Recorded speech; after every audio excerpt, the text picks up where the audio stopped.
Hi, ako nga pala si Kevin, isang OFW dito sa Dubai na naninirahan dito sa Middle East for the past 6 years. At sa content na to, gusto kong i-share sa inyo ano ang mga bagay na dapat nyo isipin mabuti bago mag-ibang bansa at magtrabaho bilang isang OFW dito sa ibang bansa. So if bago ka sa channel na to at interesado ka sa mga kwento at experiences na i-share ko sa inyo, ang number 1 sa listahan ko, dapat emotionally and mentally ready ka. Alam naman natin, typical sa ating mga Pilipino ang pagiging close family-oriented. Dahil dito sa abroad, isa sa pinakamahirap na pwede mong maranasan bilang isang OFW ang maramdaman ang homesickness sa pamilya. Sabi nga nila, homesickness might not be incurable for you. Lalo na kung mag-isa ka lang sa ibang bansa at ang pamilya mo ay nasa Pilipinas. In my experience here in abroad, dami sa nakilala ko na umuwi dahil dito. Dahil hindi nila nakayanan ang homesickness. So para hindi ako makaramdam ng homesickness, ang ginagawa ko lagi, nagsisend ako ng messages every day. Na kahit wala akong internet, i-open ko lang yung mobile ko, then i-open ko yung camera, and then i-record ko yung sarili ko, and then isi-send ko immediately sa pamilya ko. Kasi may mga times tayo na yung mga unforgettable moments and experience na na-experience natin sa ibang bansa o kahit sa man lugar, immediately pwede kong ma-share yung same experience at same feeling dun sa pamilya ko kahit na malayo ako sa kanila. Siyempre kahit even once a week or twice a week, tumatawag din ako sa Pilipinas. Yung iba naman dito sa Middle East, ang ginagawa nila, ina-accommodate nila yung sarili nila, parang emptiness na nararamdaman nila sa pamilya nila, sa kaibigan, sa magulang, sa kapatid.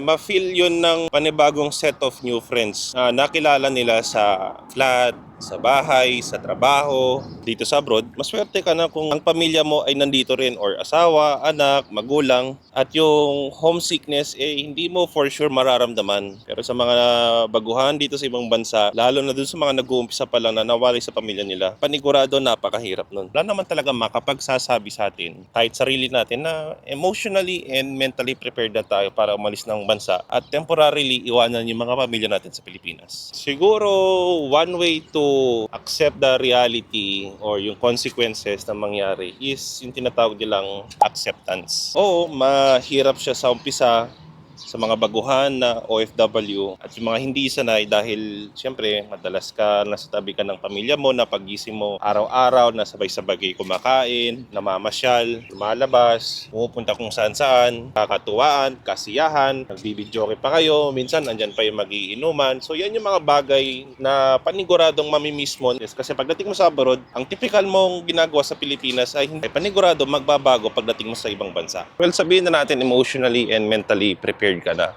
Natanggap mo na yung facts na ganito talaga ang buhay ng isang OFW, malungkot, mag-isa, lalo na kung nag-uumpisa ka pa lang. Ang kailangan mong sunod na gawin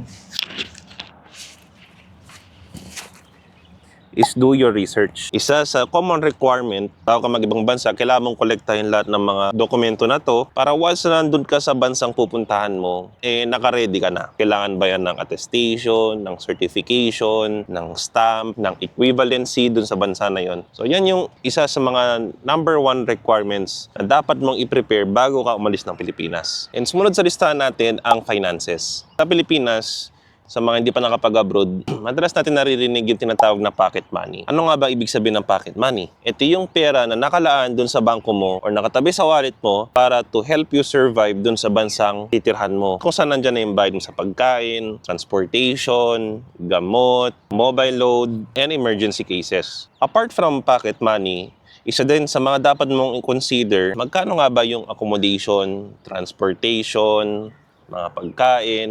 Kasi for you to able to estimate magkano ba talaga yung budget na kailangan mo para doon sa tinatawag na pocket money, dapat meron kang idea sa mga basic needs na kailangan. Ang number 1, accommodation. Kahit sang bansa ka man pumunta, number 1, expensive ang accommodation.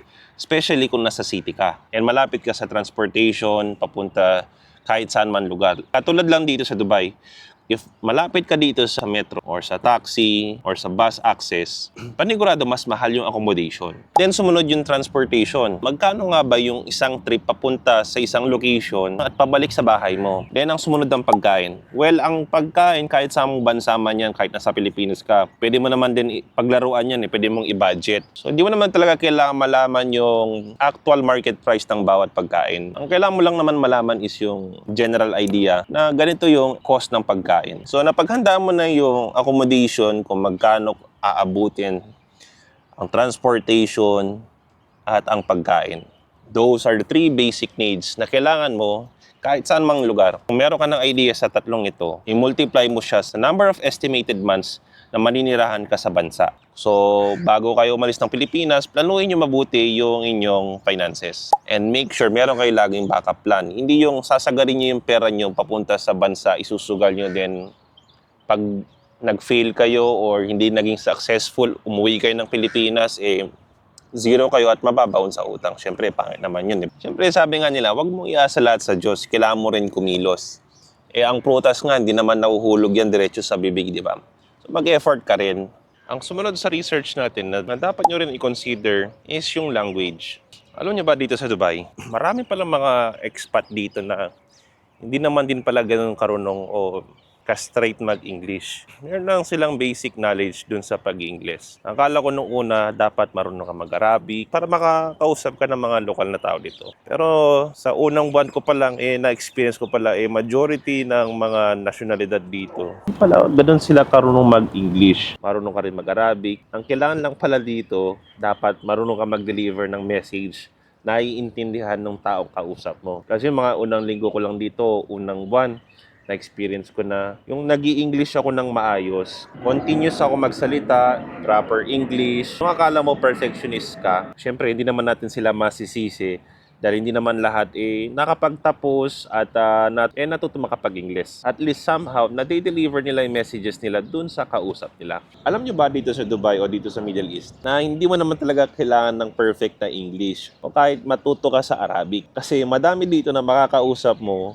nakakapag-English sila pero hindi ganun katulad sa expectation mo o ano nang napag-aralan mo sa Pilipinas na perfect English language. Katulad lamang sa experience ko, one time no nag-order ako online tapos tumawag sila at magde-deliver na, "Bye, which floor? Which floor? I'm coming. Wait, okay? You ready this money? I'm coming, I'm coming. You no go, 8 minutes." Tapos yung mga panahon na bago pa ako sa Dubai, natatawa pa ako sa sinasabi nila na napapaganon ako yung What? Tapos ayun, hanggang sa naging normal na siya yung pati nga pag-i-English nila, na-adapt ko na din.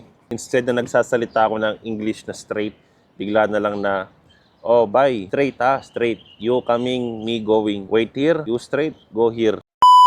Siyempre naintindihan ko naman na hindi naman lahat ng Pilipino marunong din mag-English. Na alam nyo ba na importante lang naman dito is alam nyo at kaya nyong i-deliver yung message nyo dun sa kausap nyo na kahit anong nationality na makausap nyo dito sa Middle East. Well, probably ganun din sa ibang bansa. Oo, mahirap talaga mag-English. At di mo naman to kailangan perfectuhin. Pero i-take mo na lang to as a learning experience na hindi mo lang naman mabe-benefit ito for a certain period of time, di ba? Magiging knowledge mo to for your entire life. Sabi nila, ang karunungan ay hindi mananakaw. So, di ba? Ang panghuli sa listahan natin, don't look back. Ako bilang isang OFW na experience na umuwi sa Pilipinas at bumalik dito sa Middle East. At alam mo yung feeling na hawak-hawak mo na yung trolley mo, andun yung mga bagahe mo, mga damit mo, ready ka na bumalik sa ibang bansa para magtrabaho ulit. Alam mo yun, na-imagine mo yung bawat lakad mo, yung isang buwan na bakasyon na nagre-reminisce ka bigla tapos naalala mo yung mga masasayang bonding ninyo, yung kasama mo yung pamilya mo na sabay-sabay kayo kumakain. Hindi ko alam kung alam yung feeling na yung bilang isang OFW, lilingon ka sa pamilya mo, yung mga naghatid sa'yo. Tapos nakikita mo sila, umiiyak din. And then pati ikaw, umiiyak na rin. Yung mga inuman nyo ng kaibigan ninyo, yung madalas mong ginagawa sa Pilipinas, bigla na lang bumalik habang papunta ka sa airport terminal para mag-check-in. At yun ang isa sa pinakamasakit para sa isang OFW.